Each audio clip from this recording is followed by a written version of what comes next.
فإذا لقيتم الذين كفروا فضرب الرقاب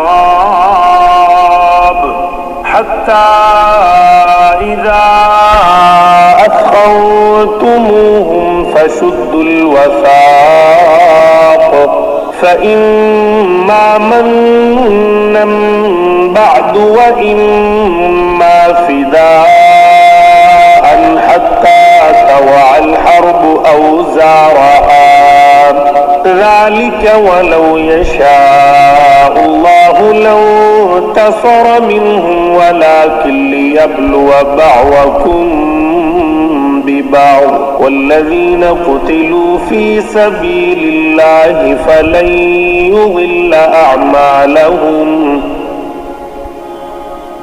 تو جب کافروں سے تمہاری مٹبھیڑ ہو تو گردنوں پر وار مارو، جب ان کو اچھی طرح کچل ڈالو تو اب خوب مضبوط قید و بند سے گرفتار کرو، پھر اختیار ہے کہ خواہ احسان رکھ کر چھوڑ دو یا فدیہ لے کر تا وقتے کے لڑائی اپنے ہتھیار رکھ دے، یہی حکم ہے۔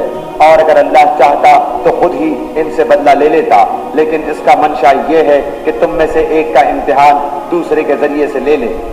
جو لوگ اللہ کی راہ میں شہید کر دیے جاتے ہیں اللہ ان کے اعمال ہرگز ضائع نہ کرے گا۔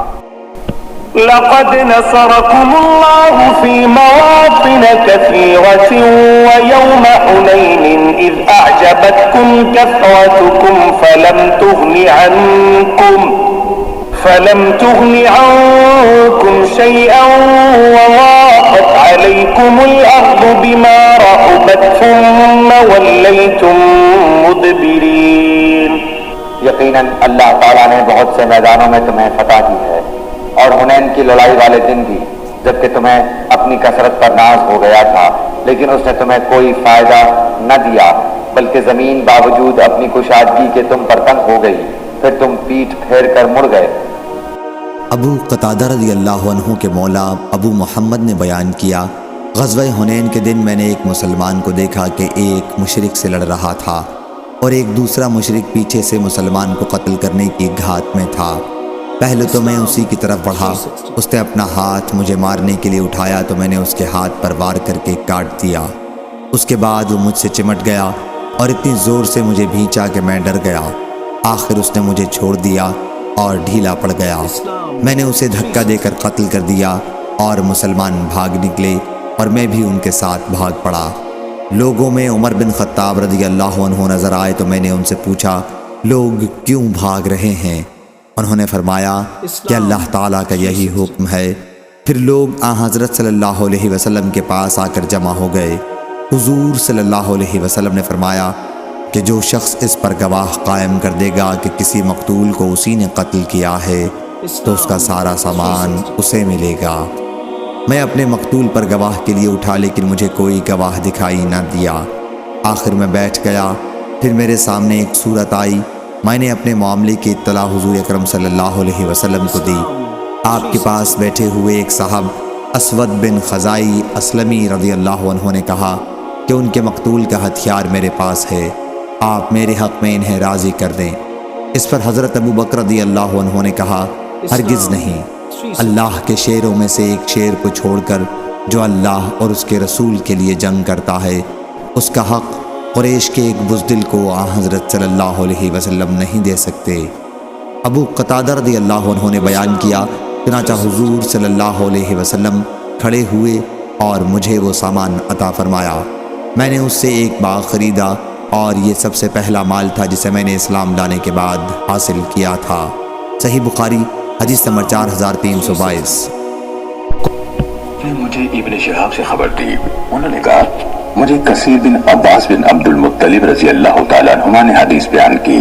انہوں نے کہا حضرت عباس رضی اللہ تعالیٰ عنہ نے کہا حنین کے دن میں رسول اللہ صلی اللہ علیہ وسلم کے ساتھ موجود تھا۔ میں اور ابو سفیان بن حارث بن عبد المطلب رضی اللہ تعالیٰ عنہ رسول اللہ صلی اللہ علیہ وسلم کے ساتھ رہے، آپ سے جدا نہ ہوئے۔ رسول اللہ صلی اللہ علیہ وسلم اپنے سفید خچے پر سوار تھے جو فروہ بن نفاسہ جزامی نے آپ کو تحفے میں دیا تھا۔ جب مسلمانوں اور کفار کا آمنا سامنا ہوا تو مسلمان پیٹ پھیر کر بھاگے، مگر رسول اللہ صلی اللہ علیہ وسلم اپنے خچے کو ایڑ لگا کر کفار کی جانب بڑھنے لگے۔ حضرت عباس رضی اللہ تعالیٰ عنہ نے کہا میں رسول اللہ صلی اللہ علیہ وسلم کے خچر کی لگام تھامے ہوئے تھا، میں چاہتا تھا کہ وہ تیزی سے آگے نہ بڑھے، اور ابو سفیان رضی اللہ تعالیٰ عنہ نے رسول اللہ صلی اللہ علیہ وسلم کی رکاب کو پکڑا ہوا تھا، تو رسول اللہ صلی اللہ علیہ وسلم نے فرمایا عباس کیکر کے درخت کے نیچے بیعت کرنے والوں کو آواز دو۔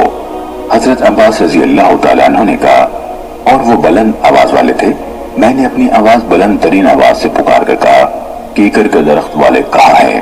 کہا اللہ کی قسم میری آواز سن کر ان کا پلٹنا اس طرح تھا جیسے گائے اپنے بچوں کی آواز سن کر ان کی طرف پلٹتی ہے، اور وہ جواب میں کہنے لگے حاضر ہیں حاضر ہیں، تو وہ کفار سے بھیڑ گئے۔ پھر انصار میں بلاوا دیا گیا، بلاوا دینے والے کہتے تھے اے انصار کی جماعت، اے انصار کی جماعت۔ پھر اس ندا کو بنی حارث بن خزرج تک محدود کر دیا گیا، اور انہوں نے کہا اے بنو حارث بن خزرج، اے بنو حارث بن خزرج۔ رسول اللہ صلی اللہ علیہ وسلم نے اپنے خچے پہ بیٹھے ہوئے گردن کو آگے کر کے دیکھنے والے کی طرح ان کی لڑائی کا جائزہ لیا۔ اس وقت رسول اللہ صلی اللہ علیہ وسلم نے فرمایا یہ گھڑی ہے کہ لڑائی کا تنور گرم ہوا ہے۔ پھر رسول اللہ صلی اللہ علیہ وسلم نے کنکریاں پکڑی اور انہیں کافروں کے چہروں پر مارا، پھر فرمایا محمد کے پروردگار کی قسم وہ شکست کھا گئے۔ کہا میں دیکھنے لگا تو میرے خیال کے مطابق لڑائی اسی طرح جاری تھی۔ کہا اللہ کی قسم پھر یہی ہوا کہ جو ہی آپ نے ان کی طرف کنکریاں پھینکی تو میں دیکھ رہا تھا کہ ان کی دھار کند ہو گئی ہے اور ان کا معاملہ پیچھے جانے کا ہے۔ صحیح مسلم حدیث نمبر 4612۔